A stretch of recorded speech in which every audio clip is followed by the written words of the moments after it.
सभी को मेरा नमस्ते। सबसे पहले विद्या की देवी माँ सरस्वती से आशीर्वाद प्राप्त करके हिंदी साहित्य में व्याकरण, किसी भी साहित्य को पढ़ने के लिए, लिखने के लिए, समझने के लिए, उसकी गहराइयों को जानने के लिए और उसकी भाषा की शुद्धता के लिए हिंदी या किसी भी भाषा का व्याकरण का जानना अनिवार्य है। पिछले वीडियो में हमने संज्ञा और उसके भेद के विषय में विस्तृत रूप से जानकारी ली थी। इस वीडियो में सर्वनाम और उसके भेद, इस विषय में हम लोग चिंतन करेंगे और समझने का प्रयास करेंगे। इसे स्वर दिया है या प्रस्तुति दिया है डॉक्टर गजानंद आर्य ने। सर्वनाम परिभाषा, परिभाषा का मतलब होता है सर्वनाम किसे कहते हैं, इसको अच्छी तरह समझना। संज्ञा शब्द के स्थान पर या बदले में प्रयुक्त होने वाले शब्द को सर्वनाम कहते हैं। इसको हम और भी अधिक अच्छे तरीके से समझेंगे अभी उदाहरण के जब समझेंगे। पहला तो यह है कि पिछले वीडियो में आपने संज्ञा के विषय में समझा था, उसके बदले में वाक्य में अगर कोई नया शब्द का हम प्रयोग करते हैं, उसके बदले में या जो शब्द का प्रयोग किया जाता है भाषा में, उसे हम सर्वनाम कहते हैं। इसका व्याकरण की दृष्टि से इसका क्या फायदा है, तो कहते हैं सर्वनाम संज्ञाओं की पुनरावृत्ति को रोककर वाक्यों को सौंदर्य युक्त बनाता है। अर्थात वाक्य की सौंदर्यता को, पैराग्राफ की या पूरी जो हम लेख लिख रहे हैं उसके सौंदर्य को बढ़ाने में अगर कोई सहायक है, तो विभिन्न अंग है, विभिन्न रूप हैं, उनमें से सर्वनाम भी एक है। जैसे आप उसमें से रस, अलंकार, विशेषण, ये सारे शब्द उसके सौंदर्य को बढ़ाते हैं किसी भी वाक्य के। अब उदाहरण के तौर पर हम एक समझने जा रहे हैं कि सर्वनाम का महत्व क्या है।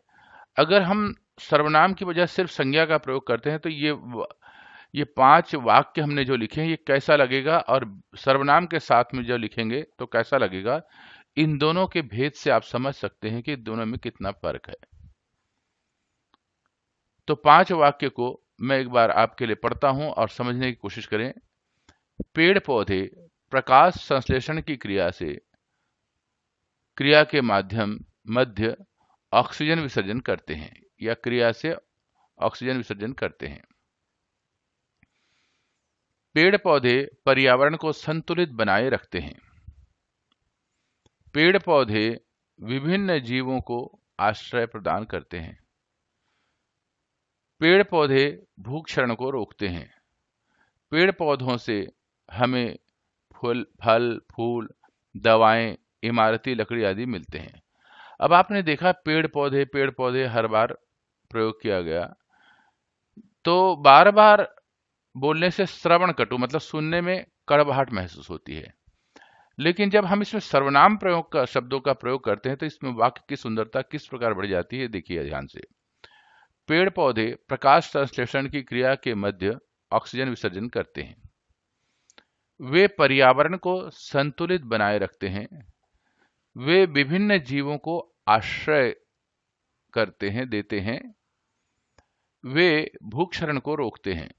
उनसे हमें फल, फूल, दवाएं, इमारती लकड़ी आदि मिलते हैं। इस उदाहरण से स्पष्ट है सर्वनाम शब्दों के कारण वाक्य का सौंदर्य बढ़ जाता है। अब हमने यहां पर देखा पेड़ पौधे की जगह हमने लगाया अगले वाक्य में वे या उनसे। इससे वाक्य में जो सुनने में कड़वाहट थी वो समाप्त हो गई। अगर हम किसी छात्र से बात करते हैं या छात्रा से बात करते हैं या किसी परिवार के सदस्य से बात करते हैं, अगर किसी का नाम शालिनी है और हम उससे कहते हैं शालिनी तुम खड़ी हो जाओ, शालिनी तुम क्लास में पढ़ाई करो, शालिनी तुम बहुत अच्छी पढ़ती हो, शालिनी तुम्हारी पढ़ाई से सब लोग खुश हैं, शालिनी, तुम्हारे माता पिता भी तुम्हारे पढ़ाई से खुश हैं। अब हमने एक शब्द को बार बार प्रयोग किया, तो कर्णकटु मतलब बार बार सुनने से इरिटेशन पैदा होता है। अब हमने कहा कि शालिनी, तुम कक्षा में बहुत अच्छी पढ़ती हो, तुम अपने माता पिता का सम्मान बढ़ाती हो, कक्षा के छात्र और छात्राएं तुम्हारे इस पढ़ाई से प्रसन्न हैं। अब हमने शालिनी शब्द एक बार प्रयोग किया और उसके बाद उसके बदले में हमने सर्वनाम शब्दों का प्रयोग किया, तो श्रुति मधुर अर्थात सुनने में अच्छा लगता है, मीठा लगता है। तो इसी प्रकार से सर्वनाम जो है वाक्यों में श्रुति मधुरता पैदा करते हैं, सुनने में मधुरता प्रकट करते हैं। तो सर्वनाम के व्याकरणिक दृष्टि से 6 प्रकार के भेद माने हैं। पहला है पुरुषवाचक सर्वनाम। इसका उदाहरण दिया है मैं, तू, वह, हम, मैंने। अर्थात इन शब्दों के प्रयोग से पता लगता है कि ये पुरुषवाचक सर्वनाम है। निजवाचक आप, निश्चयवाचक यह वह, अनिश्चयवाचक कुछ कोई, संबंधवाचक जो सो, प्रश्नवाचक कौन क्या। अब हम इनको विस्तार पूर्वक यहां पर पढ़ते हैं। सबसे पहला था पुरुषवाचक। पुरुषवाचक सर्वनाम के 3 भेद हैं।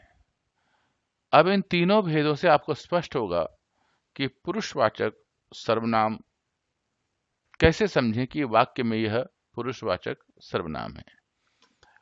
वक्ता या लेखक जिस सर्वनाम शब्द को बात करते हुए कहने या बोलने के लिए अपने लिए ही प्रयोग करता है, जैसे मैं, मुझे, मेरा, मुझको, हम, हमें, हमारा, हमको। जैसे एक छात्र कहता है कि मैं राजकीय विद्यालय का छात्र हूं, मैं अपने घर में अपने माता पिता का सम्मान करता हूं, मेरे व्यवहार को देख करके मेरे मित्र मुझसे खुश हैं। कुछ लोगों को जो पढ़ने में रुचि नहीं लगते, उन्हें मुझसे ईर्ष्या भी होती है। वो भी सोचते हैं कि मैं उनकी तरह समय को बर्बाद करूं, पर मुझे तो अपनी पढ़ाई से प्रेम है, अपने स्वास्थ्य को अच्छा रखने से, समय पर खेलना, समय पे पढ़ना, ये सब मुझे प्रेम है। यही हमारा कर्तव्य होना चाहिए। अब मैंने आपको जो वाक्य बोले उसमें आपने ध्यान दिया होगा कितनी बार मैंने अपने बारे में नाम लिया। नहीं, मैंने इन शब्दों का प्रयोग किया, मैं, मुझे, मेरा, हमारा, हमको इत्यादि। तो ये उत्तम पुरुष है, जब अपने लिए कोई वक्ता अपने लिए बात करता हो। मध्यम पुरुष जिस सर्वनाम शब्द का प्रयोग बोलने वाले के द्वारा सुनने वाले श्रोता के लिए प्रयोग किया जाता है, उसमें तू, तुझे, तेरा, तुम, तुम्हें, तुम्हारा। जब मित्र बराबर के होते हैं या किसी छोटे से बात करते हैं तो इन शब्द का प्रयोग करते हैं। लेकिन सम्मान पूर्वक जब किसी से बात करते हैं तो हम क्या करते हैं, आप, आपको, आपका, आप लोग, आप, ये आप लोगों के द्वारा। ये जो आप शब्द का प्रयोग जो है सम्माननीय है। लेकिन एक बात का ध्यान रखना, इसमें 3 प्रकार के व्यक्ति होते हैं। सबसे पहला होता है जो वक्ता, जो बोलने वाला। जैसे एक छात्र खड़ा होकर के बोल रहा है, एक अध्यापक या अध्यापिका कक्षा में बोल रही है, तो वो उत्तम पुरुष है। मध्यम पुरुष वो है जैसे कक्षा में जो छात्र सुन रहे हैं, पढ़ रहे हैं, वो मध्यम पुरुष है। अब तीसरा है अन्य पुरुष। अगर मान जाओ किसी 2 मित्र बात कर रहे हैं, वो तीसरे विषय के बारे में बात कर रहे हैं, तो वह अन्य पुरुष है। जैसे उदाहरण के तौर पर हम किसी विषय विशेष पर बात कर रहे हैं या किसी व्यक्ति विशेष के विषय पर बात कर रहे हैं, तो वह अन्य पुरुष कहलाया। कक्षा में अगर राजनीति का विषय हो और किसी महापुरुष के विषय में पढ़ाया जा रहा हो, तो जिस महापुरुष के विषय में पढ़ाया जा रहा है, उदाहरण के तौर पर महात्मा गांधी के बारे में पढ़ाया जा रहा है, तो वह अन्य पुरुष हुआ, क्योंकि उसके बारे में पढ़ाया जा रहा है। जब दो मित्र बैठ करके बात कर रहे हो, किसी तीसरे मित्र के बारे में बात कर रहे हो, तो वह अन्य पुरुष कहलाएगा। तो जिस सर्वनाम शब्द का प्रयोग बोलने वाला किसी अन्य व्यक्ति के लिए प्रयोग करता है उसे अन्य पुरुष कहते हैं। जैसे वह, उसने, उसको, उसका, उसे, उससे। जैसे राम अपनी कक्षा का श्रेष्ठ छात्र है। वह, ध्यान दें, वह पढ़ने के साथ साथ खेल में भी अच्छा रुचि रखता है। उसको उसको सभी मित्र बहुत प्रसन्न करते हैं। उसे सभी से प्रेम करना अच्छा लगता है। उसमें अनेक सारी खूबियां हैं। अनुशासित है, पढ़ने में अच्छा है, दूसरों का सम्मान करता है, तो उसमें अनेक सारे गुण हैं।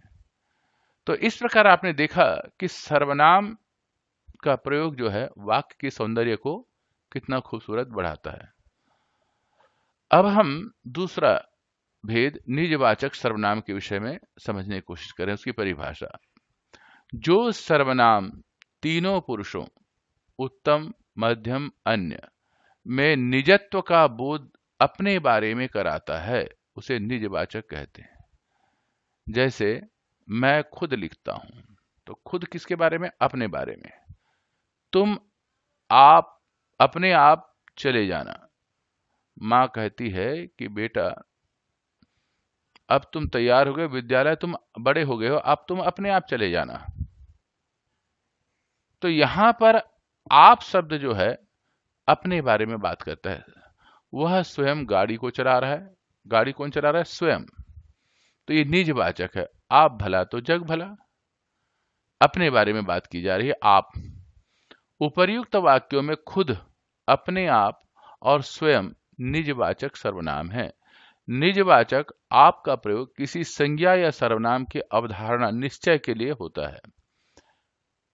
निश्चय या संकेतवाचक सर्वनाम। परिभाषा। जिन सर्वनाम शब्दों से वस्तु, व्यक्ति या स्थान की निश्चितता का बोध हो उसे निश्चयवाचक सर्वनाम कहते हैं।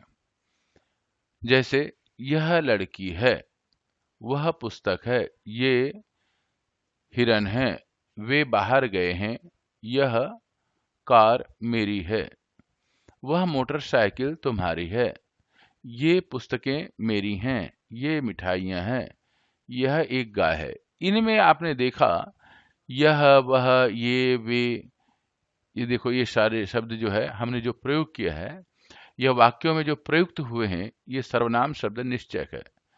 यह लड़की है कि मतलब इसी के बारे में बात की जा रही है जिस जिस वाक्य को आप समझना चाहते हैं। आपके सामने में हिरन खड़े हैं, तो आप कहेंगे ये हिरन है। इसका मतलब यह है उसके साथ में अन्य पशु जो खड़े हैं उसके बारे में चर्चा नहीं हो रही है। हिरन, तो ये स्पष्ट है समझने वाला कि ये हिरन है, मतलब इन्हीं के बारे में बात की जा रही है। इस रंग रूप आकृति का जो भी पशु है उसे हिरन कह रहे हैं। अन्य आकृति के बारे में हम हिरन नहीं कहेंगे।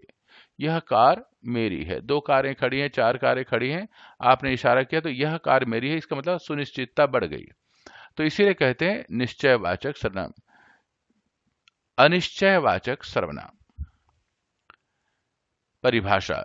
जिन सर्वनाम शब्दों से वस्तु, व्यक्ति, स्थान आदि की निश्चितता का बोध नहीं होता वे अनिश्चयवाचक सर्वनाम कहलाते हैं। इसमें कुछ, कोई आदि का प्रयोग होता है। अर्थात हम कुछ कहते हैं तो वो बात कोई पक्की नहीं होती, कुछ ना कुछ उसमें शंका रहती है, अनिश्चितता रहती है, इसीलिए उसे अनिश्चय कहते हैं। जैसे उदाहरण दे रहे हैं, मुझे कुछ खाना है। कुछ का मतलब यह है, बच्चा भाग करके गया, माँ मुझे कुछ खाना है। इसका मतलब यह है कि उसे ये नहीं पता कि क्या खाना है, कुछ खाना है। कुछ का मतलब घर में कुछ भी वस्तु रखी हुई है, उनमें से कुछ जो बच्चे के लायक है वो है। यह अनिश्चयता है। खाने में कुछ गिर गया है। आपने देखा खाना रखा हुआ है, कोई काला सा धब्बा या तिनका देख करके लगा कुछ गिर गया है, कुछ तो है जो गिरा हुआ है।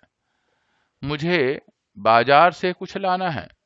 यहां पर भी आप देखते हैं कि कुछ लाना है, बाजार जा रहे हैं, आपने मन में दो तीन चीजें हैं, कुछ लाना है, पर निश्चय नहीं है। कोई आ रहा है, दूर से देखा, स्पष्ट नहीं है, पर आ रहा है वो स्पष्ट है, पर कौन आ रहा है ये स्पष्ट नहीं है, इसीलिए कहेंगे कोई आ रहा है, अनिश्चय है। तो इस प्रकार की जो बातें हैं, बाहर कोई है, घंटी बजी घर में, या किसी ने दरवाजा खड़खड़ाया, या किसी ने आवाज दी, तो दूसरे व्यक्ति ने कहा देखो बाहर कोई है, इसका मतलब उसको भी नहीं पता कौन है। तो अनिश्चितता जहां रहती है, मुझे कुछ नहीं मिला, तो ये अनिश्चयता है। इन वाक्यों में कोई और कुछ शब्द अनिश्चयवाचक सर्वनाम है। कोई शब्द का प्रयोग किसी अनिश्चित व्यक्ति के लिए, कुछ शब्द का प्रयोग किसी अनिश्चित पदार्थ के लिए प्रयुक्त होता है। अनिश्चित का मतलब जो पक्का नहीं है। पांचवा, संबंधवाचक सर्वनाम। जो सर्वनाम शब्द किसी दूसरी संज्ञा या सर्वनाम से संबंध दिखाने के लिए प्रयुक्त हो, उसे सर्वनाम संबंधवाचक सर्वनाम कहते हैं। इसमें जो, वो, सो, जैसा, जैसी, वैसा, वैसी आदि शब्दों का प्रयोग होता है। उदाहरण से समझते हैं, जो करेगा सो भरेगा। तो जो और सो एक दूसरे का संबंध बनाते हैं। जो करेगा वो सो भरेगा, जैसी करनी वैसी भरनी, ये दोनों एक दूसरे का संबंध बना रहे हैं। जो सोवेगा सो खोवेगा, जो जागेगा सो पावेगा, जो पढ़ेगा वह विद्वान बनेगा, जो नहीं पढ़ेगा बाद में पछताएगा। तो ये जो शब्द हैं संबंध जोड़ते हैं। जैसा बोओगे वैसा ही काटोगे, जैसा व्यायाम करोगे वैसा ही तुम्हारा स्वास्थ्य बनेगा। तो इस प्रकार से बहुत सारे उदाहरण होते हैं। इसमें जो, सो, जैसी, वैसी, जैसा, वैसा, ये संबंधवाचक सर्वनाम है, ये संबंध बनाते हैं। तो जब आप किसी पाठ को पढ़ते हैं तो ध्यान से देखना कि यहाँ पर कौन कौन से सर्वनाम, किस किस प्रकार के सर्वनाम है। अगर आप एक दो पाठ गद्य खंड को पढ़ेंगे और वहां ढूंढेंगे तो आपको आसान हो जाएगा। दो चार दिनों के बाद, दो चार पाठ के बाद आपके दिमाग में पूरी तरह पक्का बैठ जाएगा और दोबारा इसको जानने की आवश्यकता नहीं पड़ेगी। फिर वाक्य विश्लेषण करते हुए आपको स्पष्ट पता लग जाएगा किस प्रकार का ये सर्वनाम है। प्रश्नवाचक सर्वनाम परिभाषा। जिस सर्वनाम शब्दों से किसी प्रश्न का बोध होता है, अथवा जिन शब्दों का प्रयोग किसी वस्तु, व्यक्ति आदि के बारे में कोई सवाल पूछने या उसके बारे में जानने के लिए किया जाता है, उन शब्दों को प्रश्नवाचक सर्वनाम कहते हैं। तुम कौन हो? तुम्हारा क्या परिचय है? तुम्हें क्या चाहिए? देखो बाहर कौन आया है? आपने क्या खाया है? अब आपने इसमें देखा कि कौन, क्या, यहां ये जो प्रश्न है, किससे, किस लिए, किसके लिए, ये जो प्रश्नवाचक शब्द हैं, ये प्रश्नवाचक सर्वनाम कहलाते हैं। ऊपर दिए गए वाक्यों में कौन, क्या शब्दों का प्रयोग किसी व्यक्ति या वस्तु के बारे में जानने की कोशिश की जा रही है। मतलब जहां अनिश्चितता है लेकिन प्रश्न है, तो वहां पर ये प्रश्नवाचक सर्वनाम कहलाता है। तो मैंने आपको इससे प्रश्नवाचक सर्वनाम और पूरे के पूरे इन सभी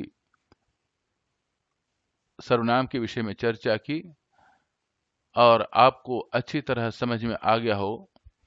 अगर इससे संबंधित किसी भी प्रकार की शंका है तो आप मेरे को, सबसे ऊपर आपके दाहिने हाथ में एक छोटा सा बटन होगा, तिकोना सा, उसको क्लिक करेंगे तो नीचे मेरा ईमेल आईडी मिलेगा, उसमें लिख करके भेजिए। अगर आपको पसंद आया तो आपके बाएं हाथ में यहाँ पर लाइक बटन है, उसको दबाएं। इससे इस कार्य की प्रस्तुति को प्रशंसा आप कर रहे हैं, या आपको ये बात समझ में आई इसलिए भी प्रशंसा कर रहे हैं। लेकिन सबसे बड़ी बात है कि सब्सक्राइब बटन अवश्य दबाएं। सब्सक्राइब बटन दबा करके आप मेरे अन्य वीडियो को प्राप्त भी करते रहेंगे और हम हमारे साथ मिल करके हिंदी साहित्य की जगत में आप जुड़ जाएंगे। इसके साथ साथ सबसे बड़ा कार्य आपको ये करना है, आपके जितने मित्र हैं और जो हिंदी साहित्य के व्याकरण के विषय में जानना चाहते हैं उनको अवश्य भेजें। हम सब मिलकर के हिंदी साहित्य का प्रचार प्रसार करेंगे और एक दूसरे का ज्ञान बढ़ाएंगे। यही हमारा उद्देश्य होना चाहिए। इन उद्देश्यों को लेकर के हम मिल करके इस राष्ट्र की भाषा, भारत की राष्ट्र की भाषा हिंदी भाषा, जिसे राजभाषा कहा जाता है, इसका प्रचार और प्रसार कर सकते हैं और एक दूसरे का ज्ञान संवर्धन कर सकते हैं, विद्या को बढ़ा सकते हैं। तभी विद्या की देवी का आशीर्वाद हमें मिलता है। इन्हीं शब्दों के साथ मैं सबको फिर नमस्ते करता हूं और मां सरस्वती से आपके ऊपर कृपा बनी रहे और आशीर्वाद सबको प्राप्त होता रहे। इन्हीं शब्दों के साथ सबको पुनः नमस्ते। अन्य वीडियो के लिए आपके दाहिने हाथ में जो सब्सक्राइब बटन है उसे अवश्य दबाएं और दूसरों को भी प्रेरित करें। धन्यवाद। नमस्ते।